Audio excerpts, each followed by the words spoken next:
Friends, Annie's ട്രയൽസിൻ്റെ പുതിയൊരു വീഡിയോയിലേക്ക് എല്ലാ കൂട്ടുകാർക്കും സ്വാഗതം. ഇന്ന് എനിക്കൊരു തിരണ്ടിയുടെ പീസാണ് കിട്ടിയിട്ടുള്ളത്. വലിയൊരു തിരണ്ടിയായിരുന്നു, അതിൽ നിന്നൊരു കഷ്ണമാണത്.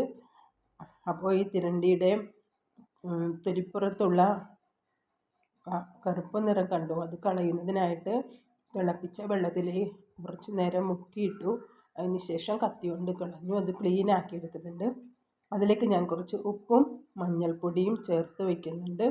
ഒന്ന് നന്നായിട്ട് യോജിപ്പിച്ച് വയ്ക്കാം.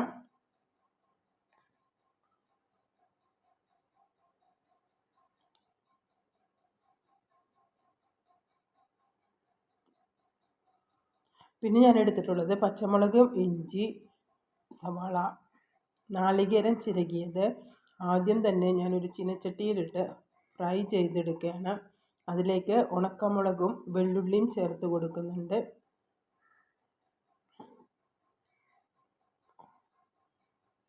അത് ഒരുവിധം ഫ്രൈ ആയി വരുമ്പോഴാണ് ഉണക്കമുളകൊക്കെ ചേർക്കുന്നത്.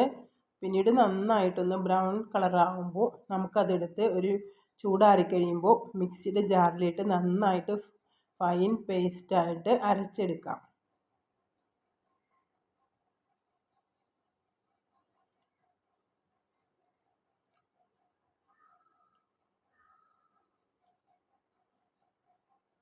അരഞ്ഞു കിട്ടിയിട്ടുണ്ട്.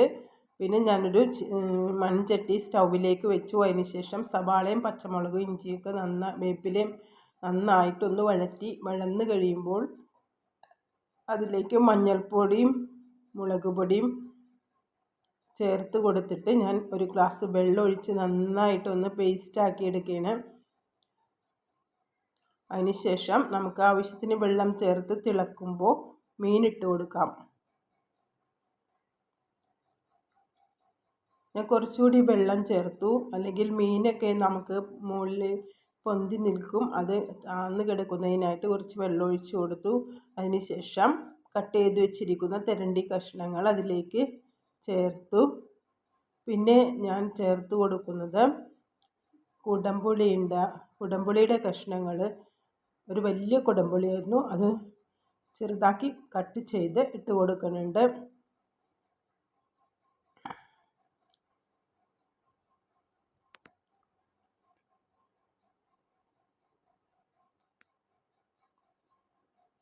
ഇങ്ങനത്തെ കറി വെച്ച് കഴിഞ്ഞാൽ നമുക്കത് കേടാവാതെ ചൂടാക്കി വയ്ക്കുകയാണെങ്കിൽ എല്ലാ ദിവസവും തിളപ്പിച്ച് വെച്ചാൽ കേടാവാതെ വീണ്ടും ഉപയോഗിക്കാനായിട്ട് സാധിക്കും. അത് ഇരിക്കുന്തോറും ടേസ്റ്റ് കൂടുതലായിരിക്കും. കുടപ്പുളി ചേർത്ത് കൊടുക്കുകയാണ്.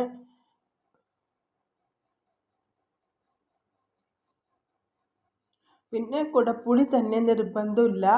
നമ്മളിപ്പോൾ വേറെ പുളികളൊക്കെയാണ് ചേർക്കുന്നതെന്നുണ്ടെങ്കിൽ ആ പുളിയും ചേർത്ത് കൊടുക്കാം കേട്ടോ. അതിന് ശേഷം നന്നായി തിളച്ച് വരുമ്പോൾ ഞാൻ അതിലേക്ക് അരച്ചു വെച്ചിരിക്കുന്ന അരപ്പ് ചേർത്ത് കൊടുത്ത് നന്നായിട്ടൊന്ന് യോജിപ്പിച്ചെടുക്കും. ഈ കറി ഇരിക്കും തോറുമാണ് ഇതിന് ടേസ്റ്റ് കൂടി വരുന്നത്.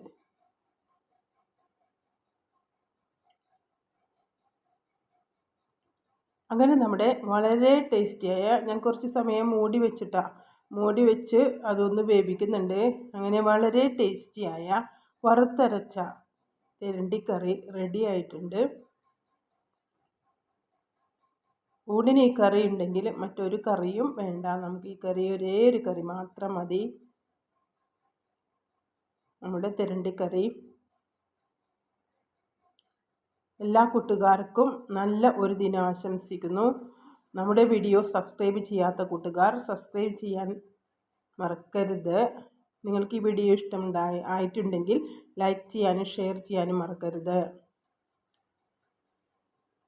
മറ്റൊരു വീഡിയോയുമായി കാണുന്നത് വരെ ബൈ.